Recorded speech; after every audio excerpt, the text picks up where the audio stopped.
Well, hello, everyone. How are you doing? Good Friday evening, 4:20. So, starting a few minutes early. Just wanted to see how many of us are in here. Well, there's 5 of us. There's 12 of us. I think it's multiplying before me. So, hello, everyone. Claudette, good to see you. Donnie, Dalton Gaming, how you doing there? Jerry Little, good to see y'all. Uh, let's see. Okay, Adios Jensen. Deborah, good to see you. Carol, Mad Hatter, how y'all doing? So, Friday night, and all I can say is how things change in one's lifetime. I remember a time that in my youth, and I'm talking specifically 1970, that what I'm about to do now would have gotten you thrown into federal prison. So the dispensary that I go to get my CBD product had this, and I had to get it. Actually, I bought this, I don't know, over a year ago. It stays in the freezer to bring it out. But so this little plant right here, and this, by the way, is almost a quarter of an ounce, believe it or not. Anyway, I would have gotten you put into prison for a very long, long time. In fact, I was thinking before I went live that I had a friend who got pulled over by the Harris County constable back in 1971. And Bob had literally a seed in the carpet. I mean, they were doing their job thoroughly. He got 6 months in a Texas prison for a seed of marijuana. Today, I live in a state that started the revolution that I predict in the next 2 years will be federally legalized. It will be heavily taxed, but it will be federally legalized. We've already passed the threshold on a constitutional amendment if ever got to that point. The feds know that, the states know that. And if it came down to it, where the feds trying to exert federal control over states' rights, they know that that would happen, and they're not about to risk anything for a state convention to change the Constitution. And the fact that we have a $27 trillion deficit running, we've taxed just about everything that can be taxed, and thus this will be the next avenue. So imagine that.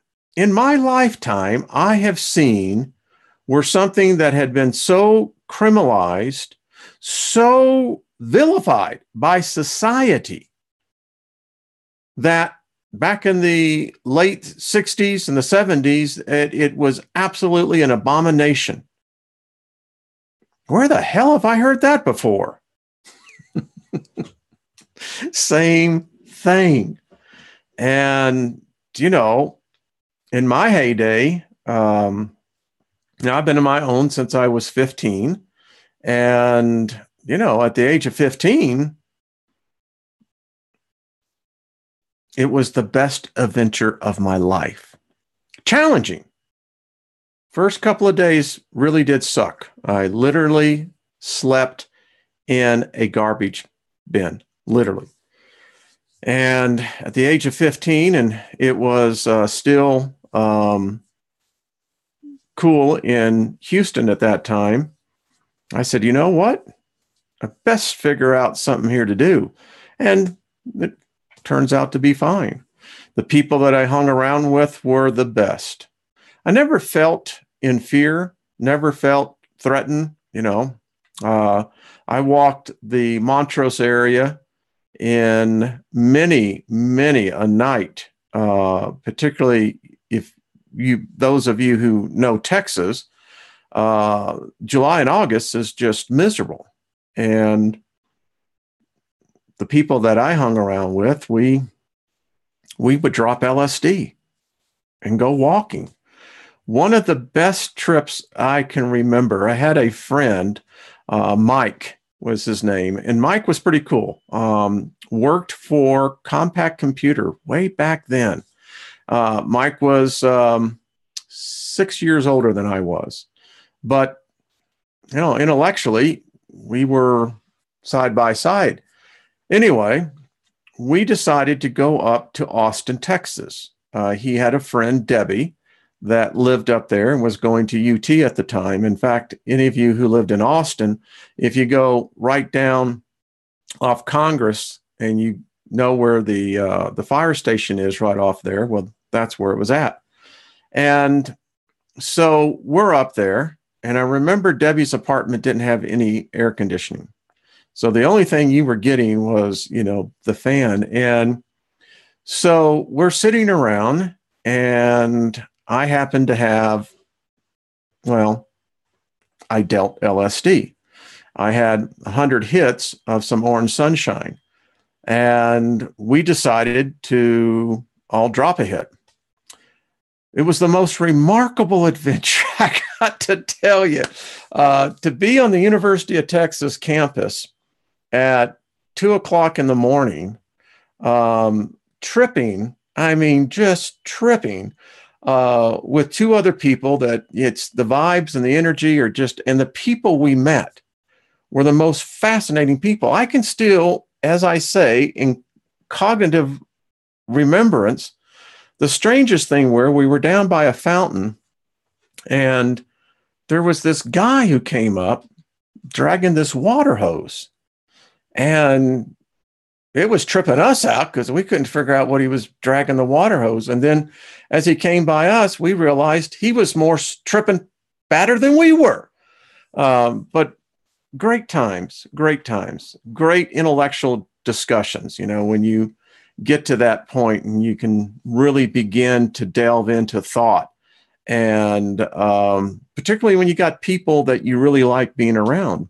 And I enjoyed these people. Again, all of them much older than I am. And it's odd because, I can remember seeing Kenny Loggins and Jim Messina at Liberty Hall in 1971. And to think that is coming up real quick on 50 years. Also saw Cheech and Chong there. That was pretty cool. Saw Waylon Jennings and Willie Nelson there.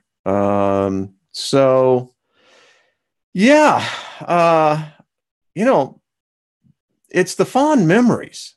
And I just happened to live, I think it was how life is. What got me there was not any fun.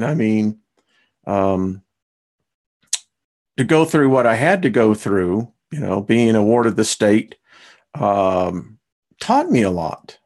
In that pain, I remember every one of the faces of the boys that I shared there at Burnett Balin.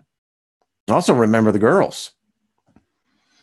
I always had this thing. Anyway, but it was living in that experience that allowed me to see the diversity of humanity.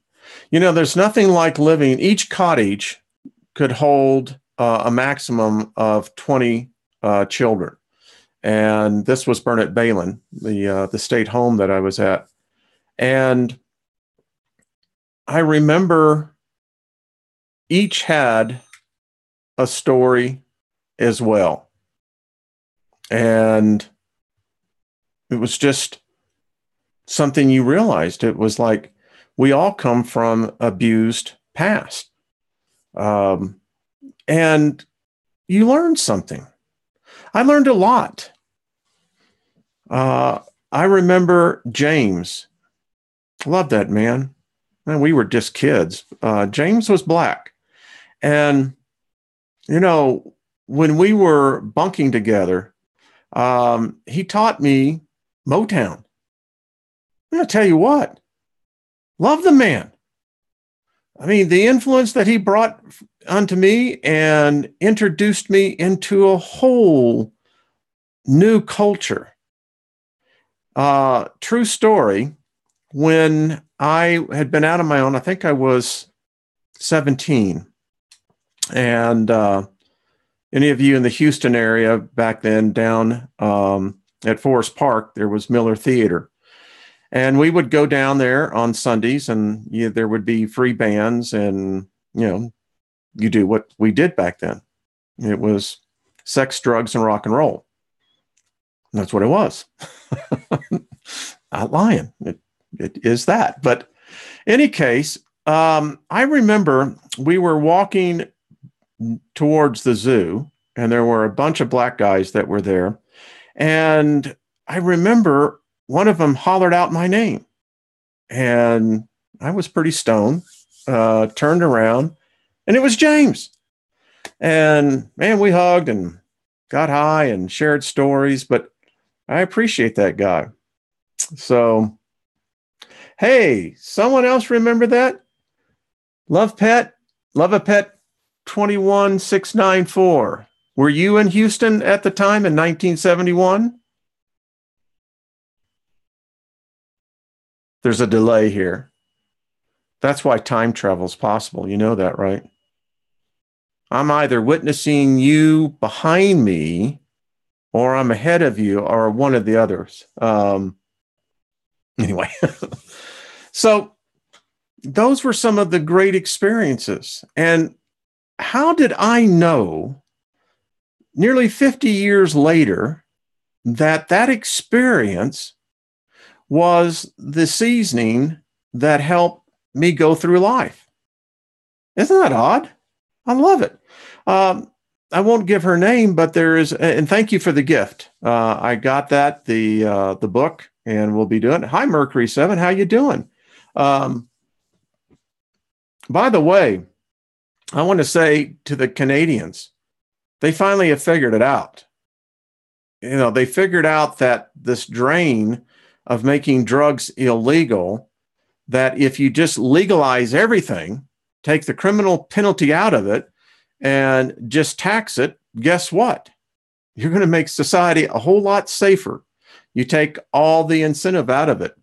But getting back to where we are today, I see this, and I'll tell you, every time I go into the dispensary, and there's a lot of people my age in there. I mean, it's quite amazing. And I go to the medical dispensary, the Silver Stem dispensary, giving those guys a plug. And I marvel, because here I see all of this marijuana product. And I can tell you, here in Colorado, they are getting good at this. I mean, you can now have marijuana and never get high off of it. You just simply get the CBDs of the pain killing. I happen to think as well that those derivatives from the plant also happen to be attack cancer. I believe as well that it helps in many part of our body, and it's not that surprising. Mankind has always gone to the earth to find remedies for these bodies.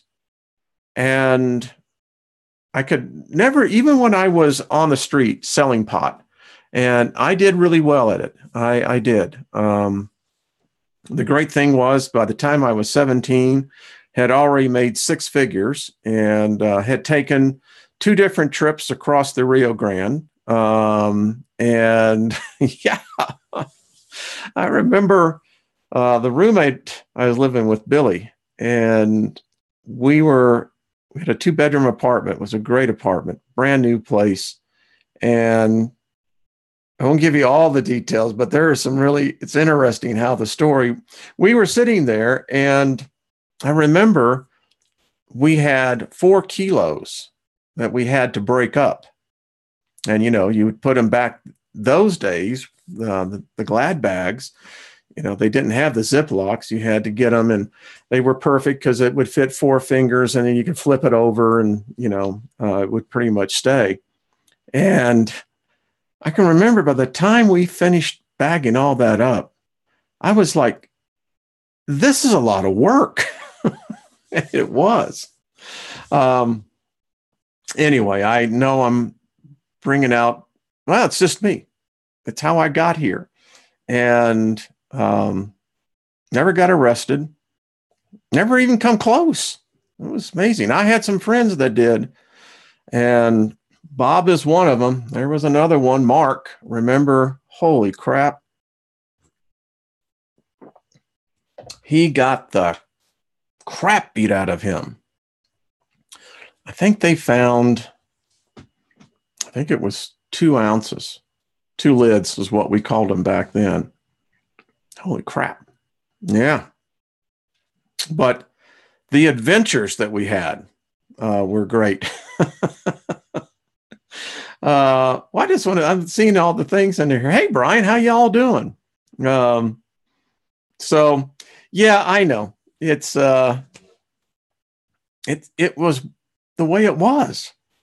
Someone asked me, he said, well, we know you read, what kind of music do you like? And I thought, well, that's an interesting question. As most of you know, I did a little gig with Concerts West back in the day, and unloading all the speakers and sounding equipment and the lights was a lot of hard work, but you got to see a lot of good bands. And nothing cooler than to be backstage and to see Jethro Tull, Ian Anderson walk right by you.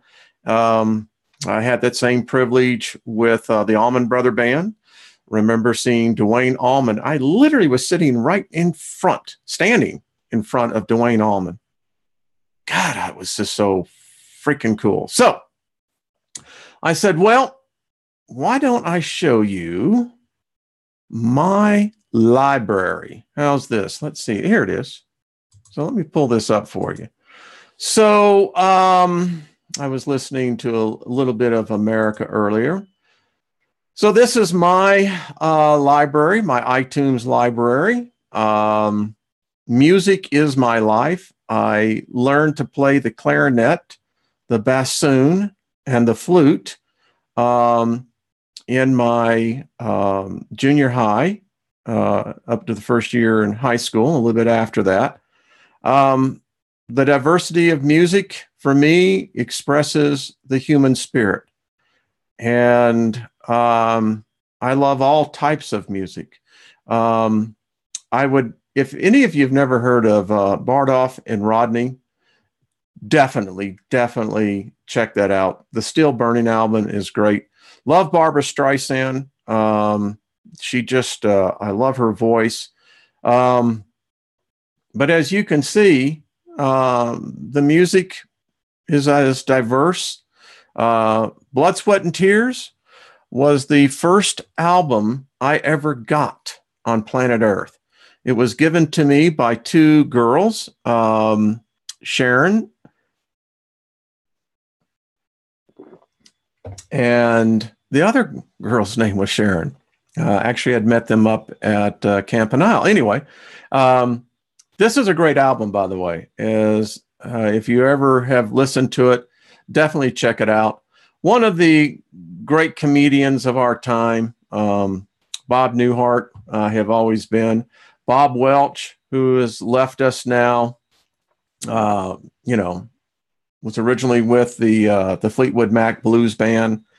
How about Bobby Sherman? Bobby V, you got to love that. Bonnie Wright. And as you can see, Brooks and Dunn. When I worked in Nashville, we actually worked with the company that actually shot when we did the what they would call shooting on location for the Brooks and Dunn video, Brand New Man. Can Heat, Cat Stevens.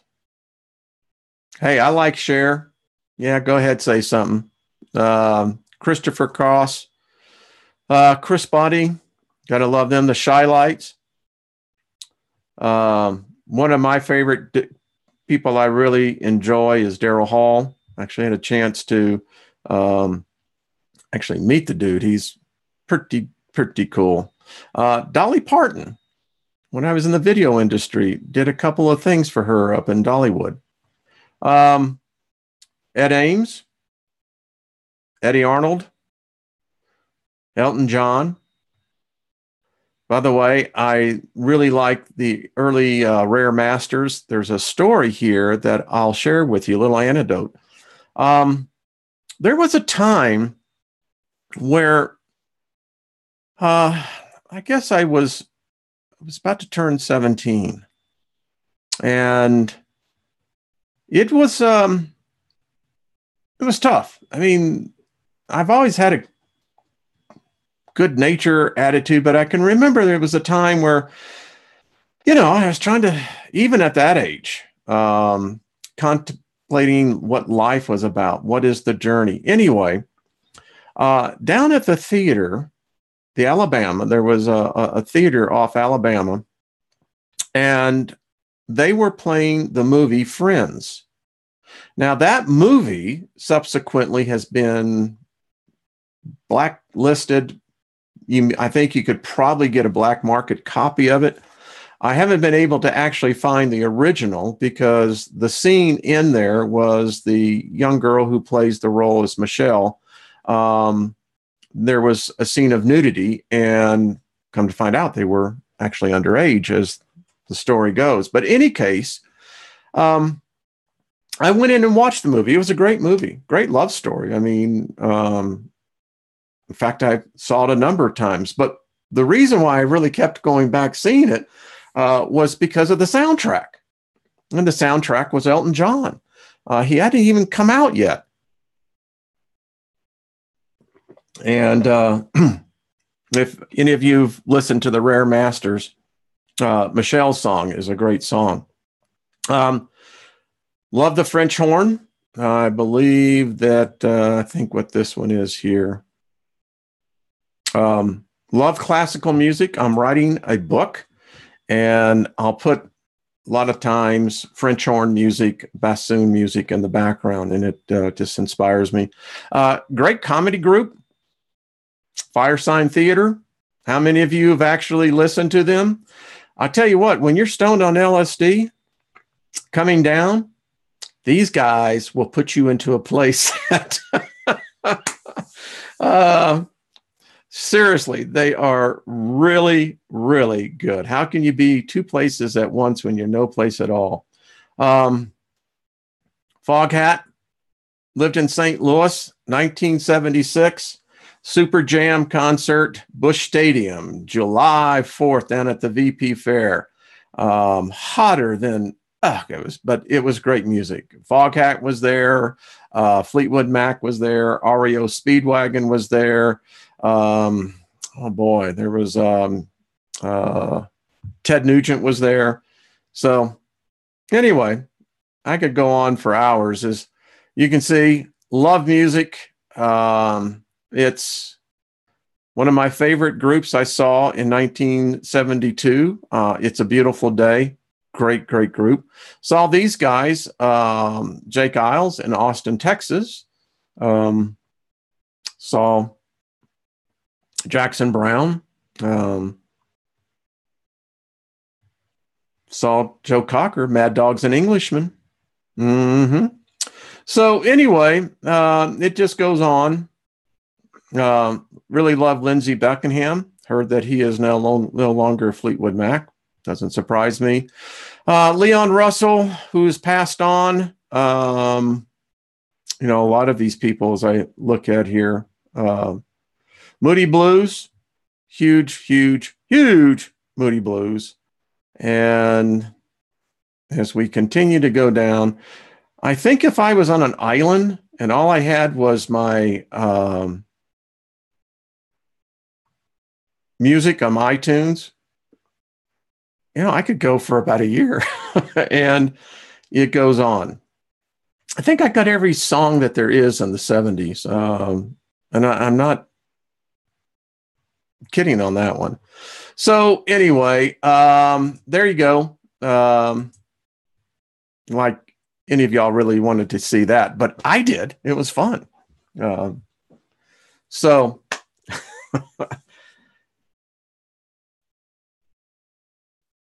I'm reading. That's just so cool. So anyway, those were good times. Music, seeing the bands.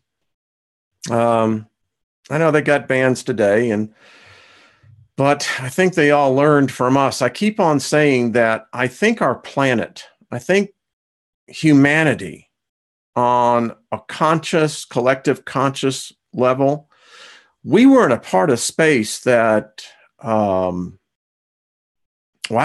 I mean, you think about the evolution of what music, rock and roll, and if it wasn't for electricity, we wouldn't have had any of it. And boy, when we got the juice, the electricity, look what happened. I played in a band myself, and it was all around us. It was like there were so many different downloads happening. Groups, guys that didn't even know that they were songwriters. The midst of being in another place, down writing songs. One of my favorite artists, Van Morrison, has many times said that it happened to him. Out of the blue, the download would come. John Lennon, Paul McCartney, all of them have thought the same thing. So, hey, Johnny Winter, yeah, absolutely, Kenneth.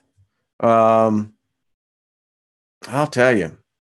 And when being free as I was, I didn't have any parents. I didn't have anyone telling me what to do and what not to do. And that brings me to a point. I didn't have any parental supervision, but yet I knew what was right and I knew what was wrong. I didn't need a religion. I didn't need anything else. It was instinctive to myself. Now, granted, would I recommend anyone today live out on the streets at 15? Oh, no. But then again, it could be one of the best experiences they had. Now, I came into some very perilous times. I distinctly remember January 19th, 5:20 p.m., 1971, on the corner of Euclid and Westheimer, I believe, yeah. I was hit by a car. And the car was going pretty fast, ran a red light. And one of the lessons I learned from there, broke my arm, slight concussion, but it should have killed me. But the doctor says because I was stoned that I didn't tense up and break every freaking bone in my body. So it goes to show you there are those good things. And the journey was always amazing. There was a time when I was hitchhiking with a friend, James, from Houston to San Francisco. And we're hitchhiking, which back in the day was not legal. But nevertheless, this was 1973. And we got picked up by a serviceman, an airman, the Air Force Base there in San Antonio. There was about 3 of them, and got stoned. And the dude had some really good pot.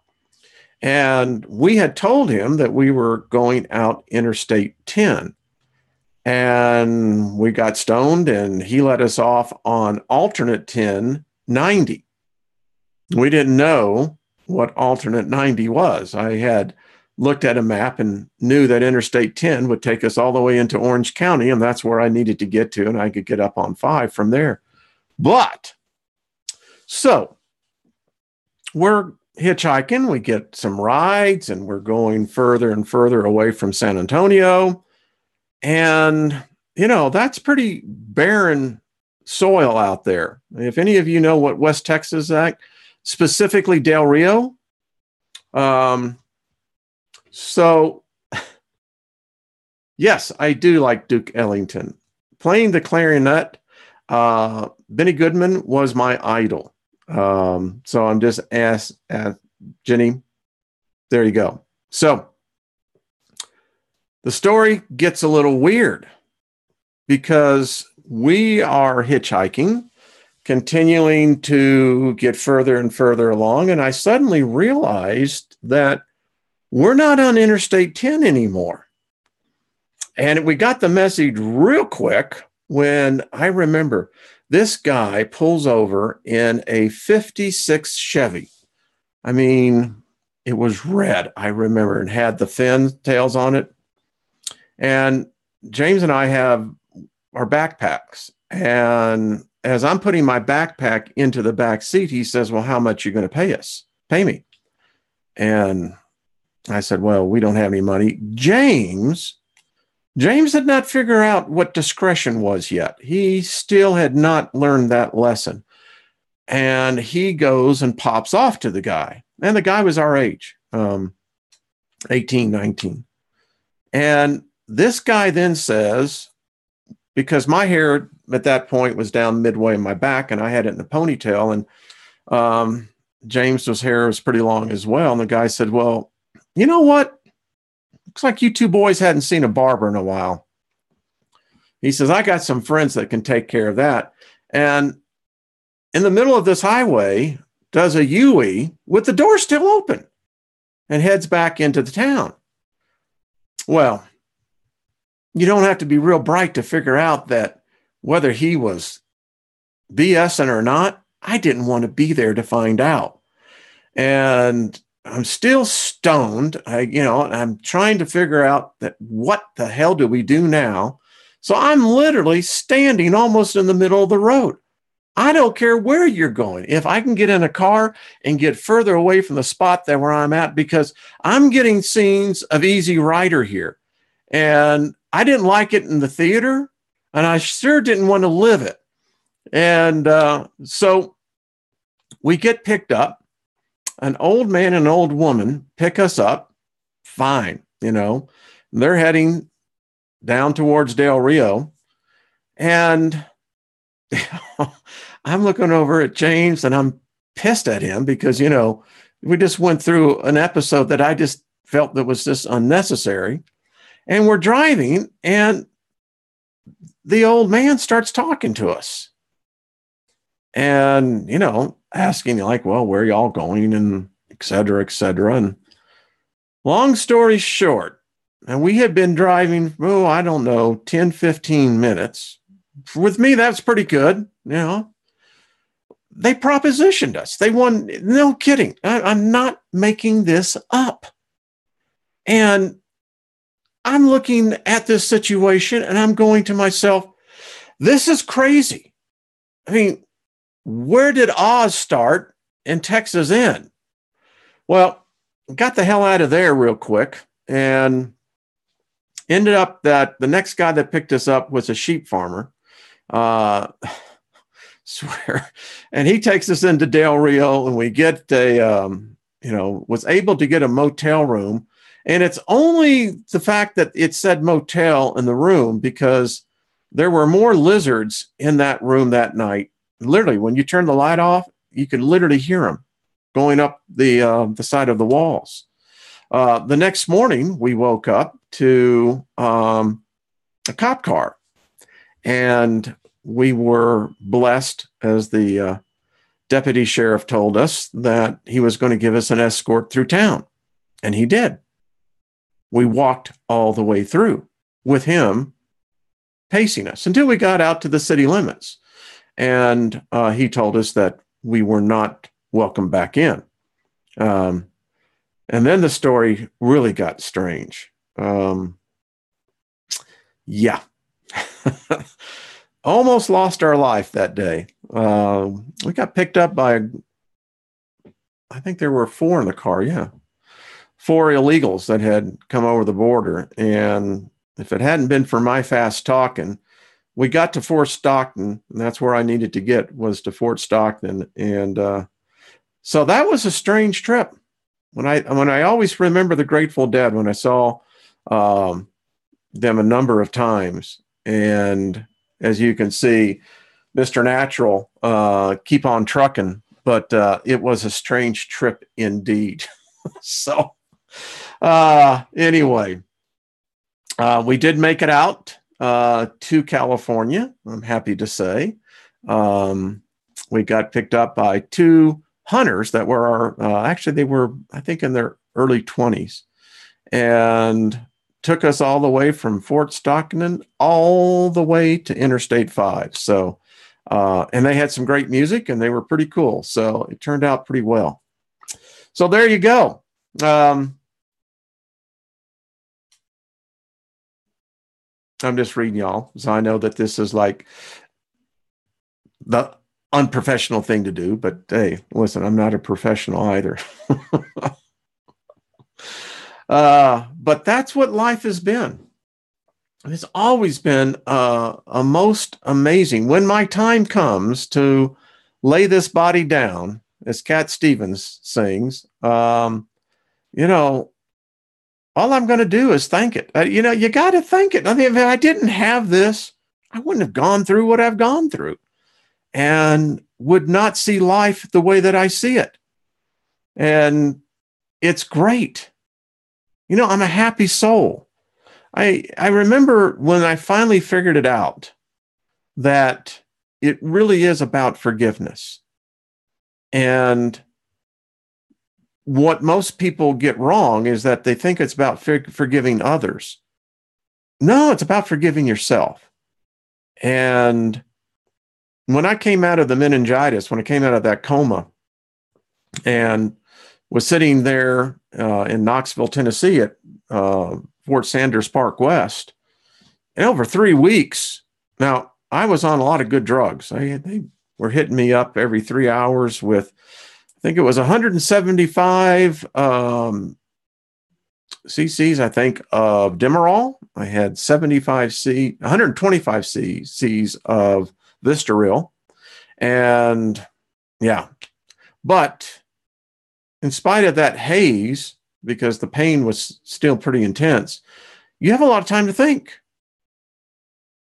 I mean, I counted all the spirochetes on the ceiling, you know, and you begin to contemplate about your life. You begin to see things.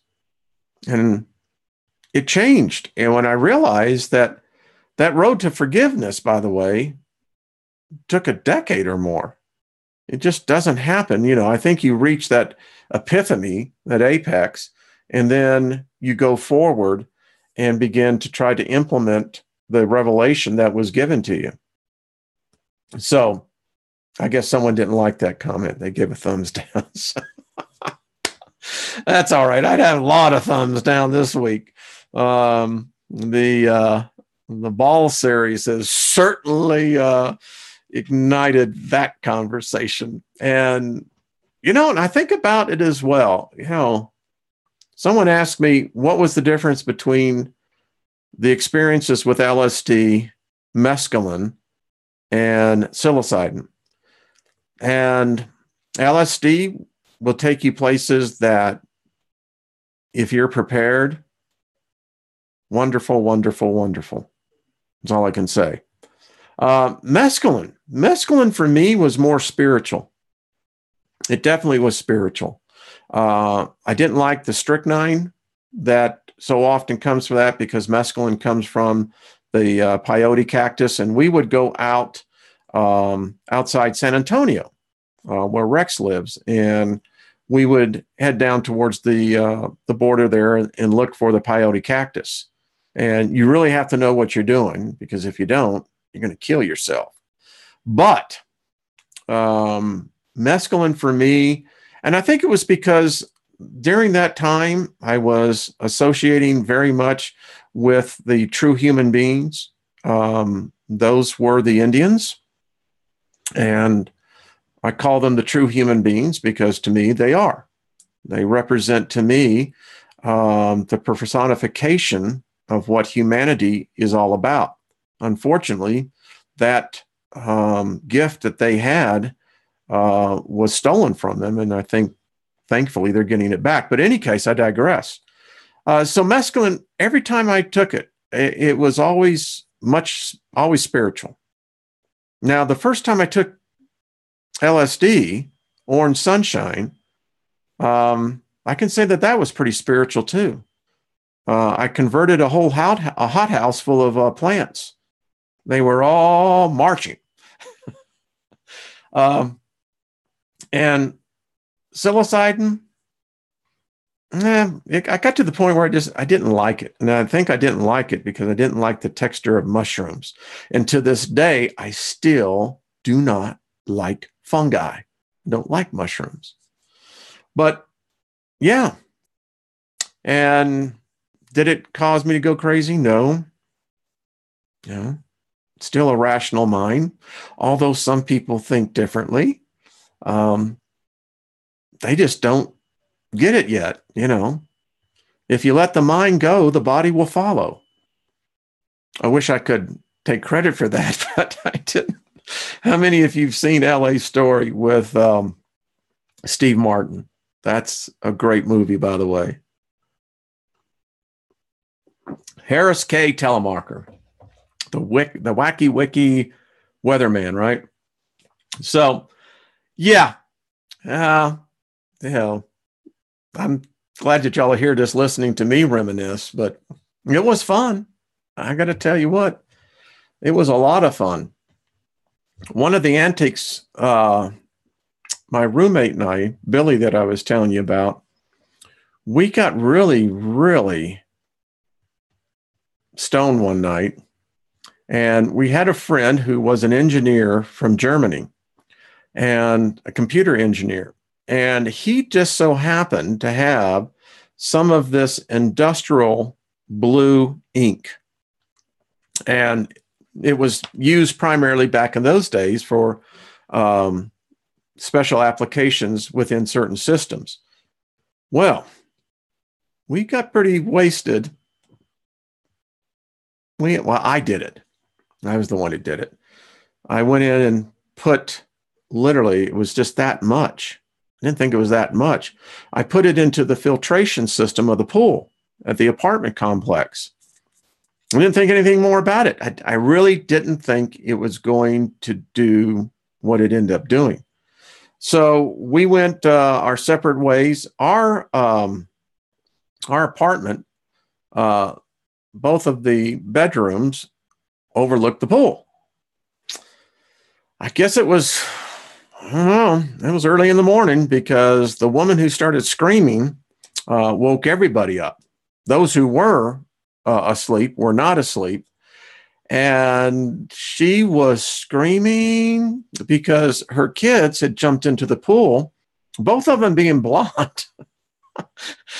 They came out purple.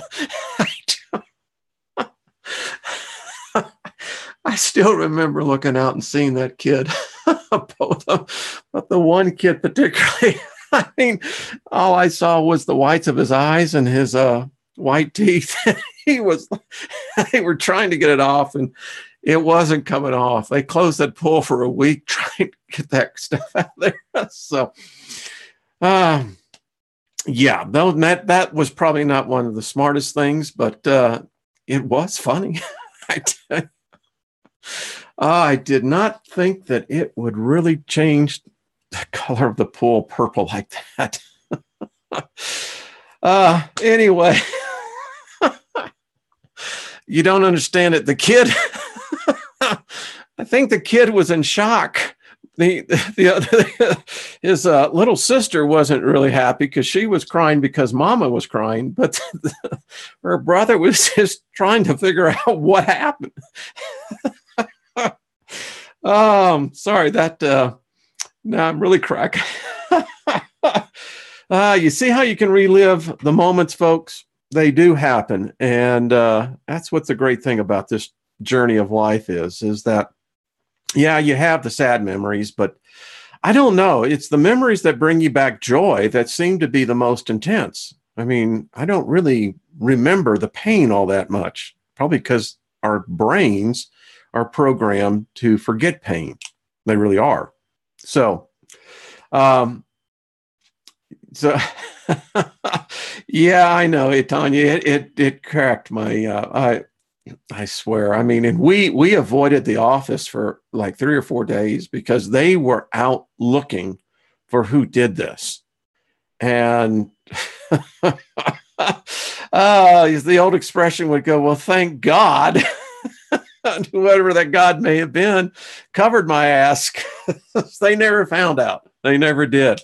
And yeah, back then, friends really covered each other's backs too. Ay, ay, ay, ay, ay. I told you there was some fun times. So,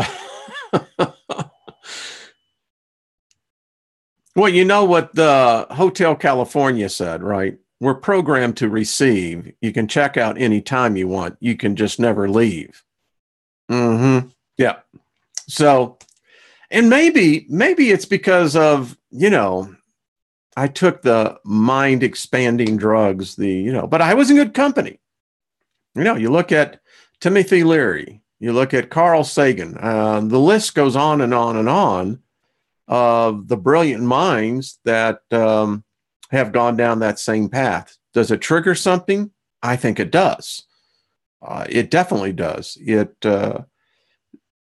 I'm taking some new supplements, by the way, for the pineal gland. I'll have to let you know how that goes. But yeah, I when you go out on the astral plane, I know for myself, I've been there. Real different place. It is. And as I look back on some of the experiences, so someone asked me, they said, well, what was it like? So I kind of walk you through the experience. When you would drop the hit of acid, typically you want to have something around 100 mics. That's a pretty good dose. If you get some crazy chemist in there that really amps it up, that can sometimes be a little more than what's I would recommend. So you typically would drop it, and whether it was window pane, strawberry, barrel acid, it usually took about 30 minutes, and you could begin to feel it. I always felt it particularly at the base of my brain. It seemed like there would be this, as I recall, it was always this sensation of like electricity for me. And the very first effects that I would begin to see is that I would begin to see literally paisleys, many times waves. It's interesting because we used to do this thing where we always want to do this in front of your hands, because what happens, and it's a most interesting phenomenon. When I did the video, the time code of the mind code, remember what I told you, that there is no such thing as smooth motion? Every motion is a matter of a simple amount of time points in time. When I was on LSD, I could see that. Time would slow down for me. I could actually see a person that would go by, and I could actually see the traces going across. And that would get some people disconcerting, and it wasn't for me. I realized that the things that my visual cortex was picking up was not what was out there. It was all being generated in my mind. Now, that when I snapped to that, that was fascinating. That's when I learned I could start controlling this. And to think that I could see paisleys, I could see motion to the landscape was quite fascinating. Being in a car and sticking your head out was an experience that I don't know if it could be replicated. Anyway, that would typically last for me about 6 hours.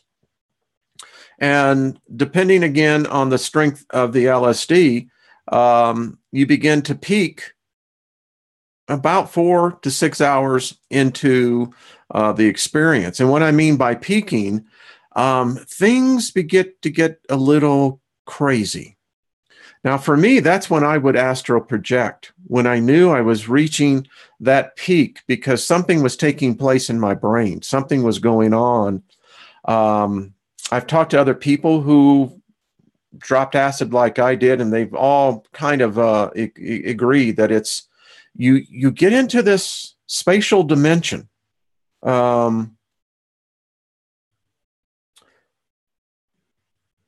Yeah. You can do a lot on LSD. I'll share some experiences that I did when I was a part of the research group. But anyway, so when you start reaching this peaking point, things get very interesting. And it's like the brain is unleashed. This is when a lot of people face their personal demons. I worked as a volunteer in one of the trip houses that was in the Montrose area at the time. This was a nonprofit group, and it was a safe place, safe house where you could go if you were tripping and having a bad trip. And I was a trained counselor that I would help people that were on bad trips to bring them back down and get them into a place of where they could begin to figure out that it wasn't going to be harmful to them, that what was manifesting was what was manifesting of themselves. Girls, for some reason as well, always had a problem. I think I counseled more girls than I did anything else. They just, yeah.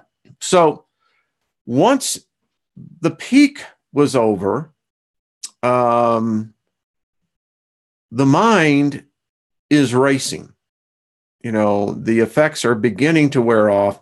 And that's typically when I would start listening to Firesign Theater, or I'd get listen to the Moody Blues, and I would either continue to meditate. When I say meditate, it's not like they're going, I knew I was enjoying it.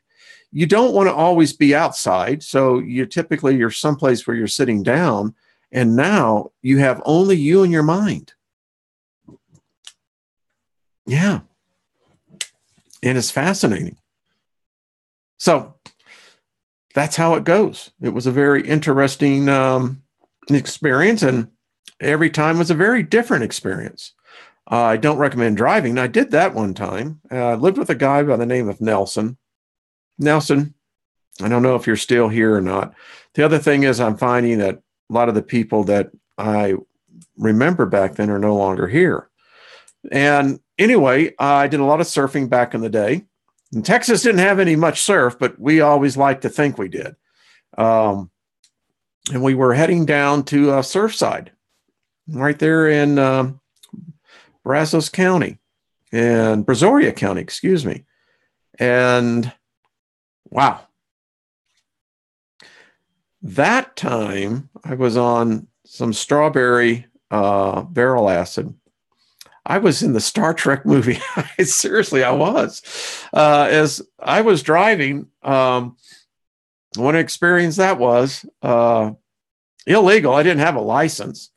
I don't know, no license. And, you know, as the bugs were hitting the windshield, when you're tripping, yeah, that looks like you're in outer space. It's the same effect. The thing that really snapped me out of that trip was that as we crossed over the intercoastal bridge, guess what we saw on the beach? Yeah, we saw this freaking cross on fire. That's when I realized that the KKK was real. It just wasn't a bunch of people talking about it. And that freaked my ass out, you know, to be stoned. And then you see that, you know, all three of us were all just like, what happened? And Yeah. Uh, I'll share another story here, and I won't bore you because it's almost been an hour, but um, I enjoyed dropping LSD and going out in the ocean on my surfboard. That was a lot of fun for me because I could get out there, and every time dolphins would come up, every time they knew. I swear they knew. And it's funny how to see um, how they'll pop their heads out, and it's like they know they're playing a game with you. And some tremendous experiences out there. I found out that the sky and the water do meet. And it was always an exciting time. It was just, yeah, I enjoyed it. So there you go.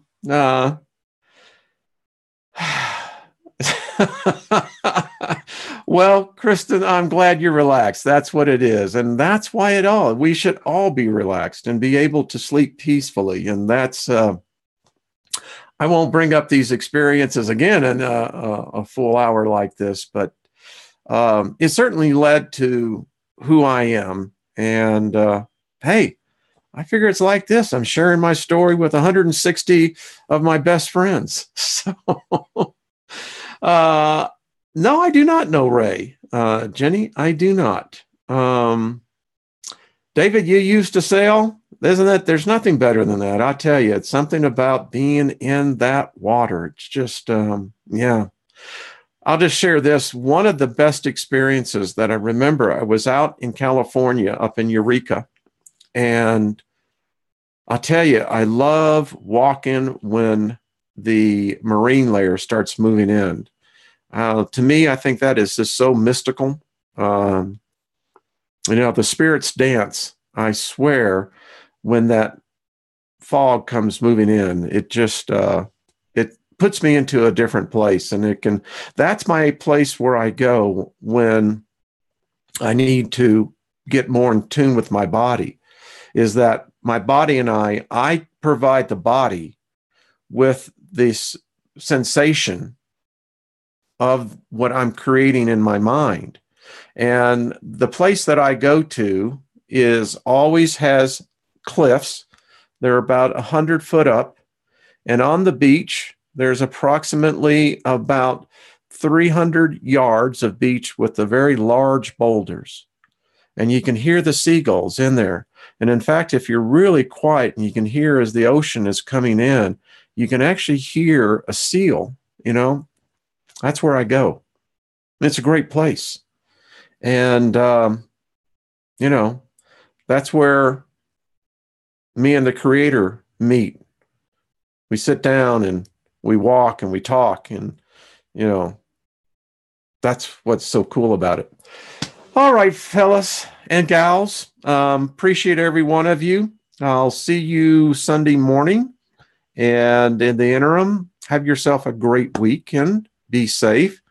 Learn to love your body. I hope you all are starting to talk to your body. I'm telling you, if you do it now, I know some of you are because you're writing me. And I love the one that gave the proclamation of sovereignty. It was beautiful. And then another person wrote me and gave me their thing that they talked to release their genetic code. And if your voice doesn't unlock your genetic code, then someone else is occupying the body. So if we just learn to love our bodies, I think we're going to get the healing done. We're going to get a healing thing going on, and we're going to get this thing. Listen, I don't care what the future holds. The fact is, folks, there's something happening. And I think if we could just all begin to realize that the journey, whether it's good, bad, indifferent, it is the journey.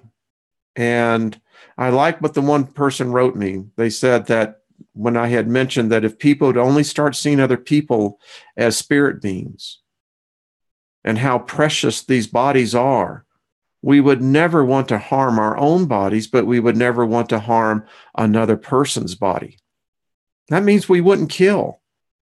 It means that we wouldn't hurt.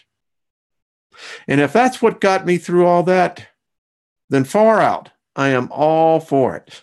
All right, folks, I appreciate every one of you. You guys are the best. And see you Sunday morning.